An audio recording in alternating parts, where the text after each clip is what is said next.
বদলে গেল অন্নপূর্ণা ভান্ডার প্রকল্পের নিয়ম।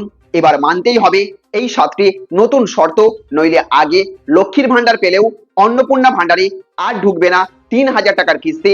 হ্যাঁ ফ্রেন্ডস, একদম ঠিক শুনেছেন। যদি আপনি সরকারের এই নতুন শর্তগুলো পুরোপুরি না পালন করেন এবং যদি 7 ধরনের অযোগ্য তালিকার মধ্যে পড়েন, তাহলে আর পাবেন না অন্নপূর্ণা ভান্ডার প্রকল্পের টাকা। বদলে দেয়া হলো পুরনো লক্ষ্মীর ভান্ডার প্রকল্পের গুরুত্বপূর্ণ নিয়ম। আগে লক্ষ্মীর ভান্ডারের টাকা পেলেও এবার নতুন নিয়মে অনেকের নাম বাদ যাবে। তো কারা আর এই টাকা পাবেন না, কি সেই নতুন 7টি শর্ত, আর কারা এখনো আবেদন করতে পারবেন, আজকের ভিডিওতে সবকিছু বিস্তারিতভাবে জানাবো। তাই ভিডিওটা শেষ পর্যন্ত অবশ্যই দেখবেন। আর ভিডিওটি ভালো লাগলে লাইক করবেন, শেয়ার করবেন, আর চ্যানেলে আপনি নতুন হয়ে থাকলে সাবস্ক্রাইব করে নেবেন আমাদের চ্যানেল টেক শেয়ারিং অনলাইন।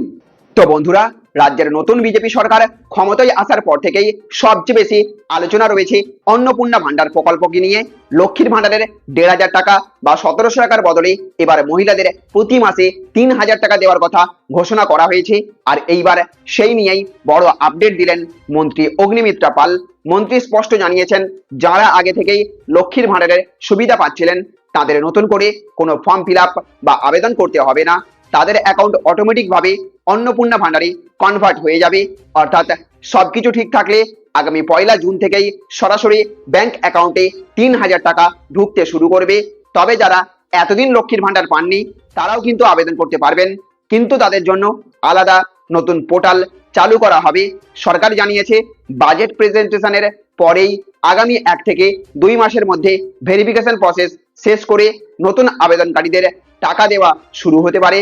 এখন সবচেয়ে গুরুত্বপূর্ণ প্রশ্ন হচ্ছে, কারা তাহলে এই প্রকল্প থেকে বাদ পড়তে পারেন। মন্ত্রী অগ্নিমিত্রা পাল জানিয়ে দিয়েছেন, যারা সরকারি চাকরিজীবী কিংবা পেনশন হোল্ডার, গভর্নমেন্ট এডেড স্কুলের শিক্ষক এবং নন টিচিং স্টাফ, পঞ্চায়েত কর্মী এবং ইনকাম ট্যাক্স পেয়াররা এই সুবিধা পাবেন না।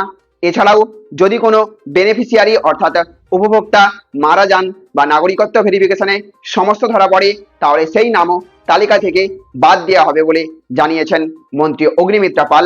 সরকারের দাবি, এবার পুরো প্রসেস অনেক বেশি স্ট্রিক্ট ভেরিফিকেশনের মাধ্যমে করা হবে, যাতে শুধুমাত্র প্রকৃত যোগ্য মহিলারাই এই সুবিধা পান। ইতিমধ্যেই নাকি প্রায় 91 লক্ষ নাম রিভিউ করা হচ্ছে। সবচেয়ে বড় বিষয় হলো, এখনো পর্যন্ত কোনো অফিসিয়াল অনলাইন পোর্টাল চালু করা হয়নি। তাই কেউ যদি এখনই ফর্ম ফিল আপ বা রেজিস্ট্রেশনের নামে টাকা দাবি করে, তাহলে আপনি সাবধান থাকবেন। আপনাকে অবশ্যই সাবধান থাকতে হবে। সব মিলিয়ে এখন পরিস্থিতি এমন, লক্ষ্মীর ভান্ডারের পুরনো বেনিফিশিয়ারিরা সরাসরি 1 জুন থেকে 3,000 টাকা পেতে পারেন। তবে নতুন আবেদনকারীদের জন্য কিছুটা অপেক্ষা করতে হবে এবং ভেরিফিকেশন প্রসেস আরো কড়া হতে চলেছে। তো বন্ধুরা, আপনার কি মনে হয়, এই নতুন ভেরিফিকেশন সিস্টেম ঠিক সিদ্ধান্ত, নাকি এতে অনেক সাধারণ মানুষ সমস্যায় পড়তে পারেন? কমেন্টে অবশ্যই জানাবেন আপনার মতামত। ভিডিওটি যদি আপনাদের ভালো লেগে থাকে তাহলে অবশ্যই লাইক করবেন, বেশি বেশি করে শেয়ার করবেন, আর চ্যানেলে নতুন হয়ে থাকলে অবশ্যই আমাদের চ্যানেল সাবস্ক্রাইব করে রাখবেন। ভালো থাকবেন, সুস্থ থাকবেন। Thank you friends, thank you for watching.